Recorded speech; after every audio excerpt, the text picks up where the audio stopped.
Are you guys ready for this bit? And perform the ritual before dawn, we're all dead! I think you now know what's the movie will be all about, so, Or anything else I can help you with? if none, get the popcorn and enjoy the show.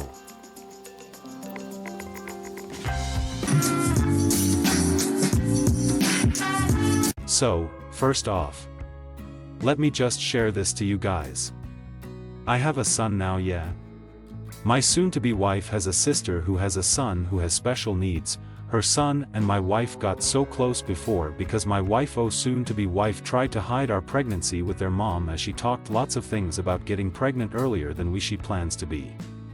Her sister's son and my wife got so close because she is hiding in their room every time she goes home, and they got close like that.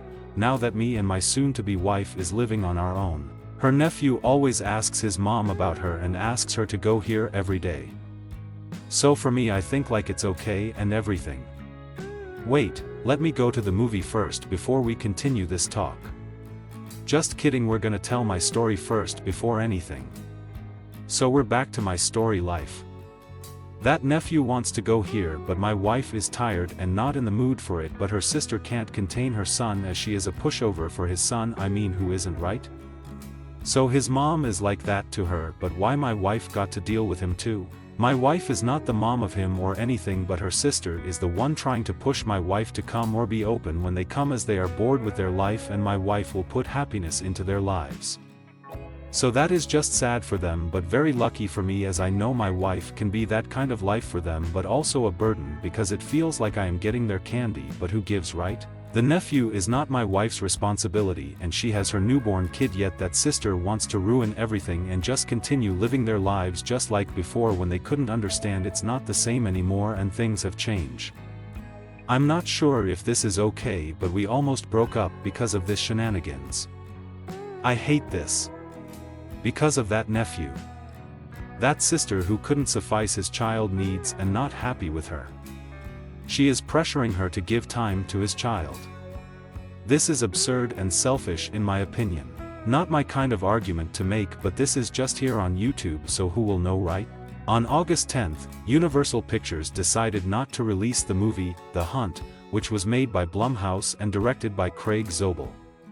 The text describes a movie script where wealthy individuals hunt those who are less fortunate. This script got released, and some of President Trump's supporters failed to understand its hidden message.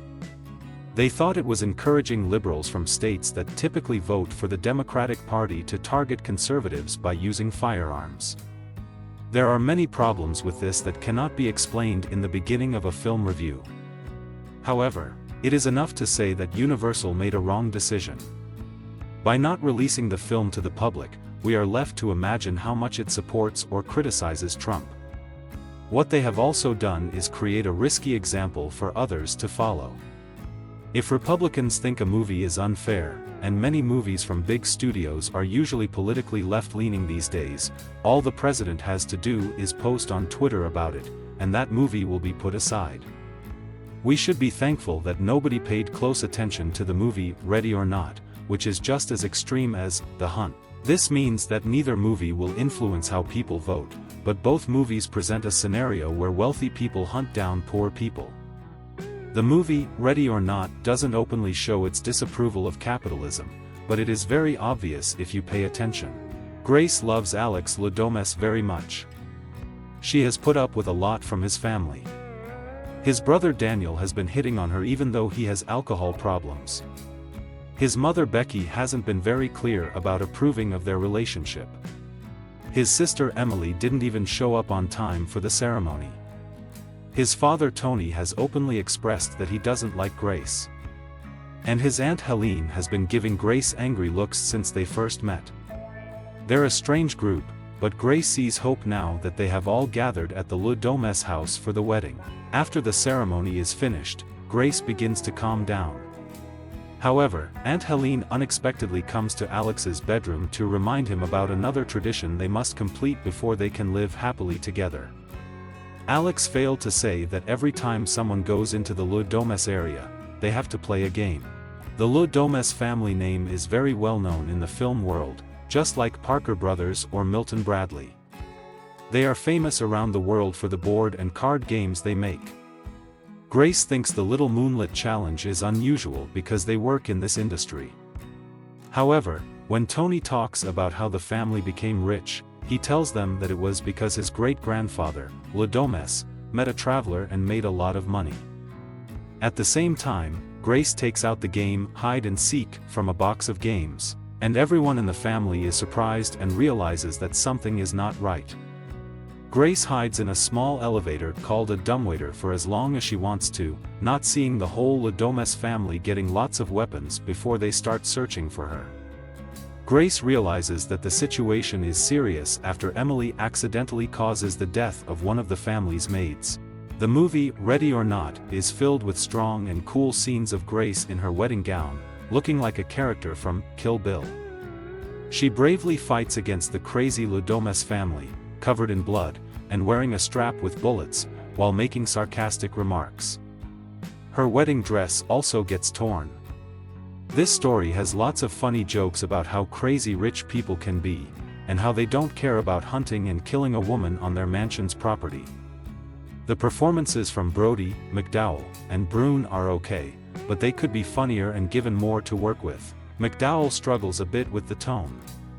Czerny and Weaving are the only ones who really take advantage of their time on screen, showing both funny and scary moments in a big way.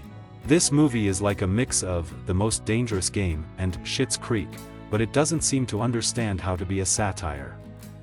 It understands that seeing wealthy people with old weapons hunting a woman has a certain meaning, but they haven't figured out the specifics yet. The bullets are not real, they are just for appearance, says a butler to Weaving while she is holding a gun at him during a chaotic situation.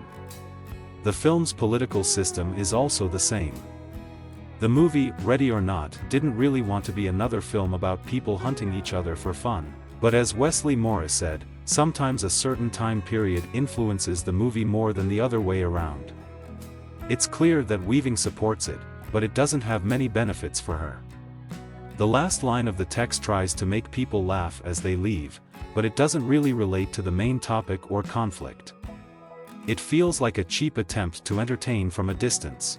In simple words, the digital photography used in this movie isn't clear enough to achieve the type of fake look that the directors, Matt Bettinelli-Olpin and Tyler Gillett, also known as Radio Silence, seem to be going for.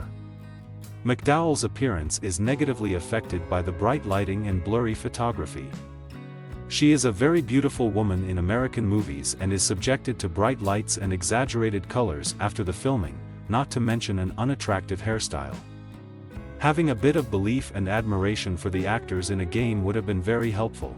But, and it's important to note, the movie is charming and exciting enough to overlook its flaws.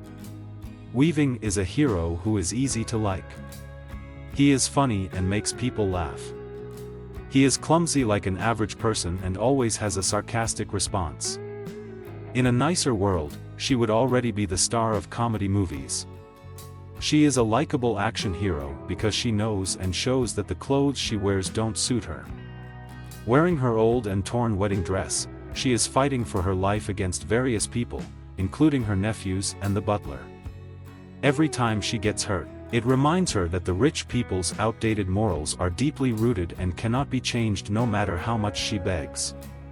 This is the first hint that even her dear Alex won't be able to help her in this difficult situation. She isn't only battling with individuals, but also with traditional beliefs and the concept of family. Weaving's emotions make her situation instantly sad, and Brody, who has been a great actor for a long time, stands out from the rest of the Ladomes family. He contrasts nicely with their excited and frantic behavior. By the end of the games, Ready or Not is no longer about wealthy and less fortunate people. This story is about a girl who is trying to survive a very violent and difficult situation. It is a very intense and important moment in the film. However, in the current environment where politics can prevent a film from being released, it is important not to avoid or hide from these types of stories. I hope you guys enjoy my story and the movie if you guys watched this. See you next movie.